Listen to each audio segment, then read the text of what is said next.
안녕하세요. 저는 풍요와 번영을 꿈꾸는 갑선생이라고 합니다. 저의 두 번째 영상을 준비했는데요.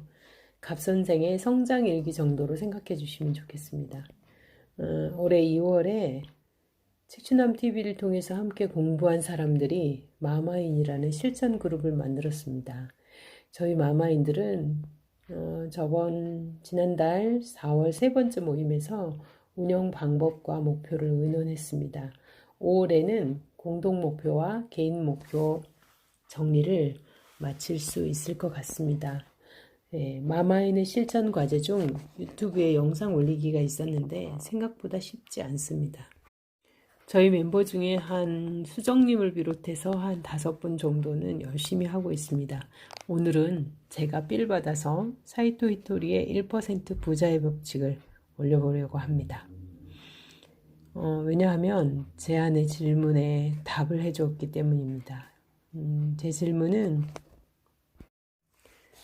저의 진동수의 문제와 또 일상생활에서의 문제, 이 두 가지가 있었습니다. 지난 5월 13일 수요일에는 CEO 석참 모임이 있었습니다.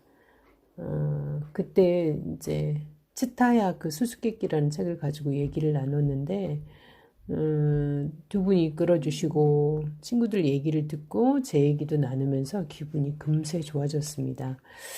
바로 이거야 이런 생각을 했고 친구들도 아주 심쿵한 마음으로 집에 돌아갔을 것입니다. 이렇게 마음 공부하는 친구들을 만나면 금세 진동수가 꽉 채워지는데 일상 속에서도 어느 장소, 어느 시간에도 심쿵한 진동수로 생활하는 것이 중요한 일이라고 생각합니다. 생활 속에서 이런 마음을 유지하려면 어떻게 해야 할까 하는 질문도 생겼습니다. 그랬을 때 생각나는 게 역시 코코치님이었습니다. 사이토 히토리의 얘기를 해주셨던 생각이 났고요. 진지하게 즐거운 생활을 추구하라. 죽을 힘을 다해 즐거운 생활을 추구하라 라는 얘기가 생각났습니다. 그리고 예전에 책주남 카페에서 이 책, 1% 부자의 법칙 100독 읽기 게임도 있었거든요. 그래서 이 책을 다시 읽어야 되겠다는 생각이 들었습니다. 제가 가진 질문들을 정리해보고 1% 부자의 법칙 두세 장을 찾아서 읽어보려고 합니다.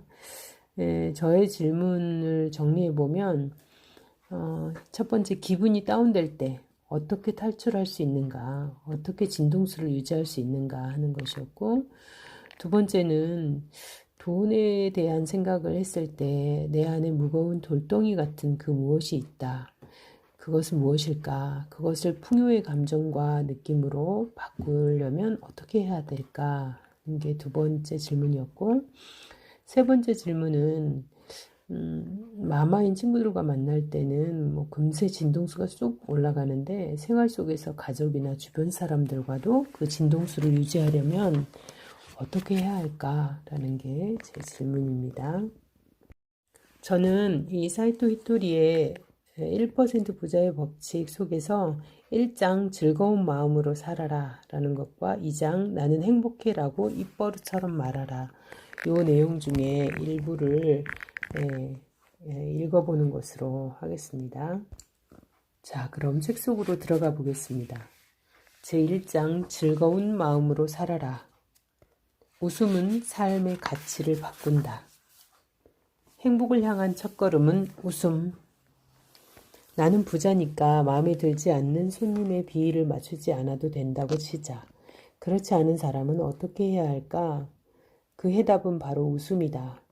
마음에 들지 않는 손님은 상대하지 말고 그 밖에 보통 손님들은 웃는 얼굴로 접대한다. 웃는 얼굴로 접대하면 손님은 반드시 기분이 좋아진다. 이 세상에 웃는 얼굴을 싫어하는 사람은 없으니까. 단 그냥 웃기만 해서는 안 된다. 상대방에게 좀 더 즐거움을 안겨줄 수 있는 웃음에는 어떤 것이 있는지 생각해 본다.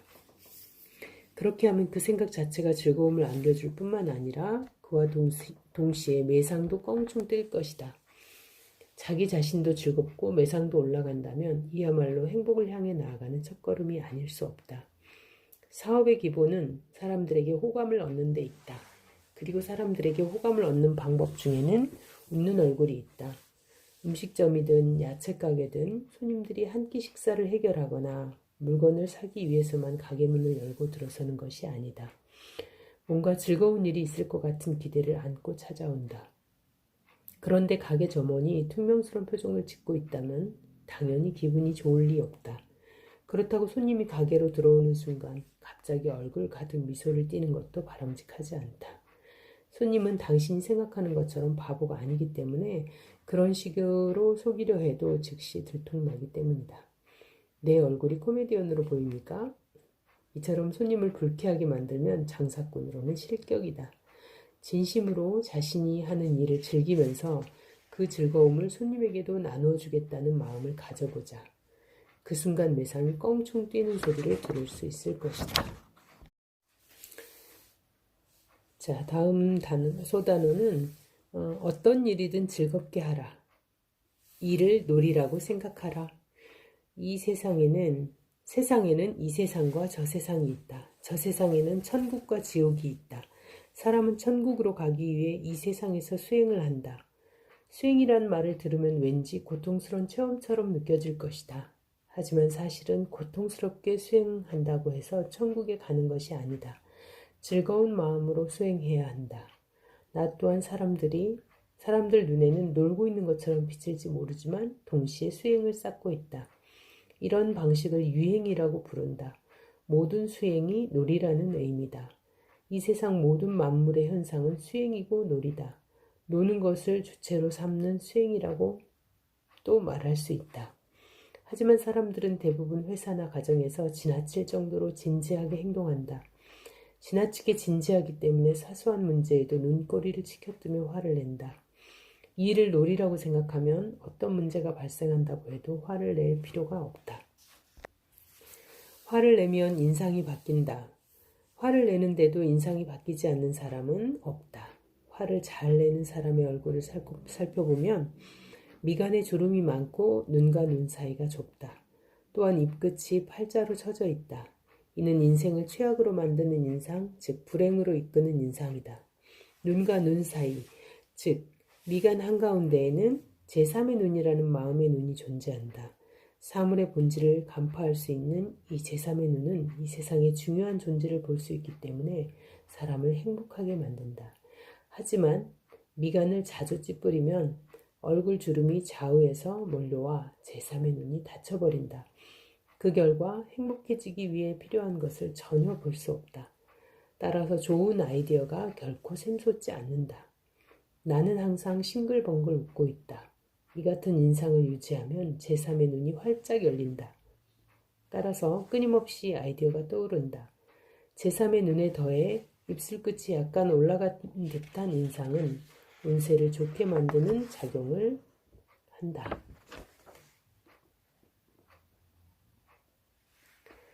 다른 사람의 자존심을 먼저 생각하라. 성공의 비결은 즐거운 생활. 웃는 얼굴이 자리를 잡으면 주위에 마음에 들지 않는 사람이 사라지고 매상이 올라가며 항상 긍정적인 생각을 하게 되기 때문에 하루하루가 즐겁고 행복하게 느껴진다.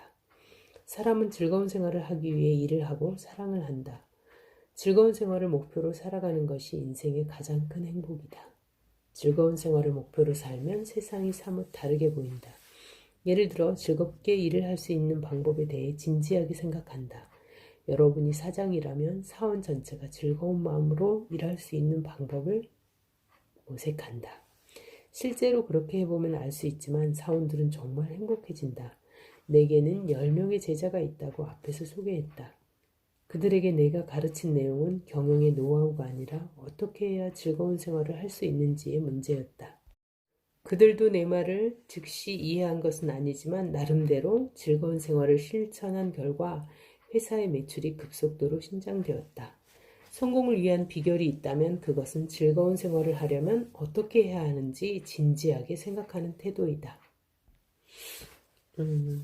이 문장이 참 좋은 것 같습니다. 우리가 마음속으로 어떻게 하면 즐거운 생활을 유지할 수 있을까라고 진지하게 내 자신한테 질문을 던진다면 분명히 문득 불현듯 그 답이 해결책이 생길 거라고 생각합니다. 어떻게 하면 즐거운 생활을 해야 되는지 늘 본인 자신에게 진지하게 질문을 던져보는 거 어떻습니까? 자, 다음으로는 2장으로 넘어가겠습니다.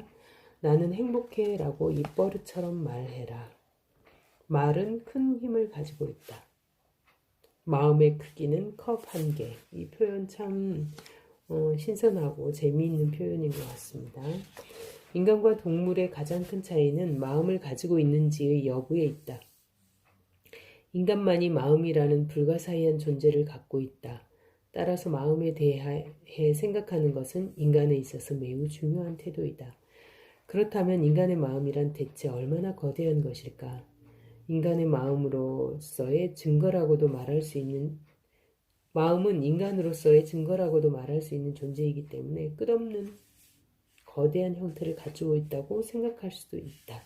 그러나 그 마음도 인간의 몸 안에 존재한다는 사실을 잊지 말아야 한다. 즉 마음은 인간의 육체보다 클 수 없다. 인간의 몸 안에는 심장, 간장, 신장 등 다양한 장기가 있다. 이들 장기와 마찬가지로 마음도 몸 안에 존재한다. 따라서 마음만이 거대한 공간을 차지하는 것은 결코 아니다. 마음의 크기는 컵 한 개 정도이다. 그 컵 안에는 물이 들어있다. 이 물이 인간의 마음 자체라고 생각해야 한다. 그리고 성격이나 인간성은 이 물에 따라 결정된다. 맑은 물인지 아니면 흙탕물인지 마음에 액기 쓰인 물이 인간의 운명을 결정한다. 맑은 물이 들어있는 컵을 가지고 있는 사람의 인간성은 푸른 하늘에 비유할 수 있다.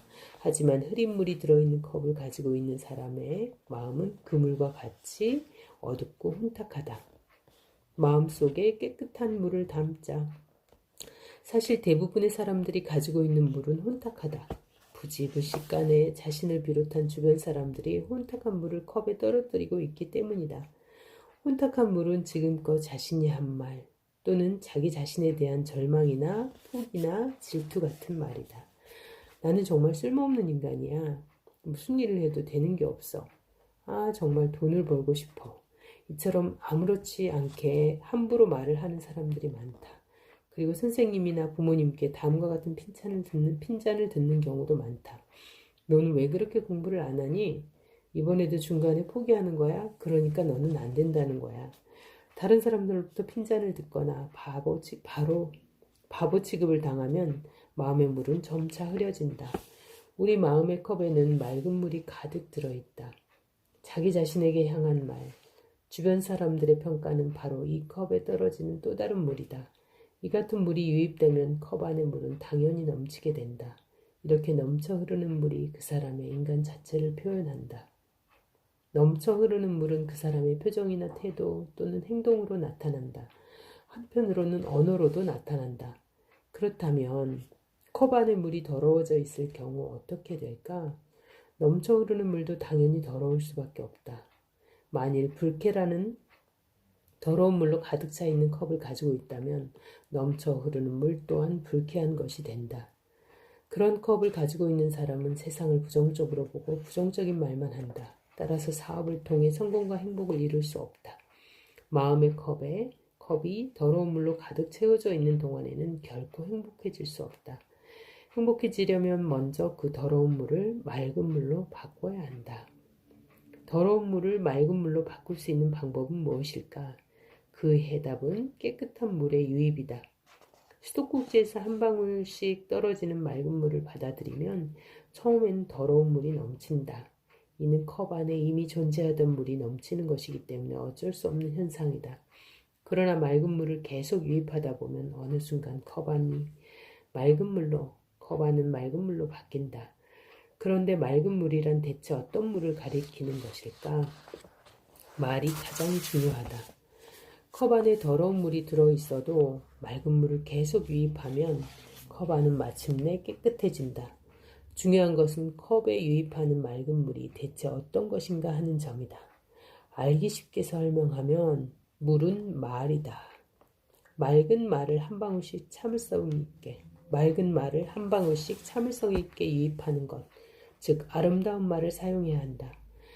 말은 매우 중요한 힘을 가지고 있다. 흔히 아무렇지 않게 사용하는 말이 그 사람의 행동이나 삶을 결정지을 정도다. 지구상에서 말을 사용하는 동물은 인간밖에 없다. 그렇기 때문에 인간은 무한대의 가능성을 갖추고 있다. 말의 힘과 그 말을 사용하는 인간의 위대한 가능성을 잘 알고 있었던 인물이 바로 그리스도와 석가다. 이 두 사람은 다음과 같은 뜻깊은 가르침을 남겼다. 말이 가장 중요하다. 오늘 책은 여기까지 읽겠고요. 역시 사이토 히토리다운 글이네요. 저는 지금 읽은 이 부분에서 이분의 진지한 유머가 참 좋다는 생각을 하게 됩니다. 기억에 딱 남는 걸 두 개를 얘기한다면 첫 번째로는 즐거운 생활을 하려면 어떻게 해야 하는지 진지하게 생각하라는 것입니다. 죽을 힘을 다해 즐거운 생활을 추구하라는 것입니다. 두 번째로는 마음을 컵 하나로 표현했습니다. 이 마음의 흙탕물을 맑은 물로 바꾸려면 말을 바꿔야 한다는 것이고 말이 가장 중요하다는 것입니다. 바로 다음 장에서는 그 다음 해결책을 주었는데요. 맑은 물로 바꿀 수 있는 가장 중요한 말의 예시를 4가지 주었습니다. 이 말들을 1000번씩 하면 반드시 성공한다고 합니다. 나는 행복해 라는 말. 두 번째로는 해서는 안 되는 일은 없어. 하지 않으면 이룰 수 없는 거야. 세 번째로는 나는 풍족해. 네 번째로는 참 고마운 세상이야. 이 4가지입니다. 나는 행복해. 해서 안 되는 일은 없어. 하지 않으면 이룰 수 없는 거야. 나는 풍족해. 정말 고마운 세상이야. 이것이 사이토 히토리가 말하는 반드시 성공하는 천혜의 법칙이랍니다. 이 책을 읽고 제가 실천할 것은 먼저 진동수를 유지하기 위해 진지한 자세로 즐거운 생활을 추구하겠고요. 이것은 내 안의 즐거움 추구, 유머 추구에 대한 질문을 계속하면 어느 순간 문제가 해결되어 있거나 문득 답이 떠오를 것이라고 생각합니다. 두 번째로는 천혜의 법칙을 중얼중얼 실천하는 것입니다. 이것을 실천하다 보면 제 안에 무거운 돌덩이 같은 것도 풍요의 감정과 느낌으로 바뀔 것이라고 생각합니다. 이 부분은 아마도 조금 더 자신의 현재 감정과 느낌을 수용하고 흘려보내기를 하다 보면 더 변화하고 성장할 것이라고 생각합니다.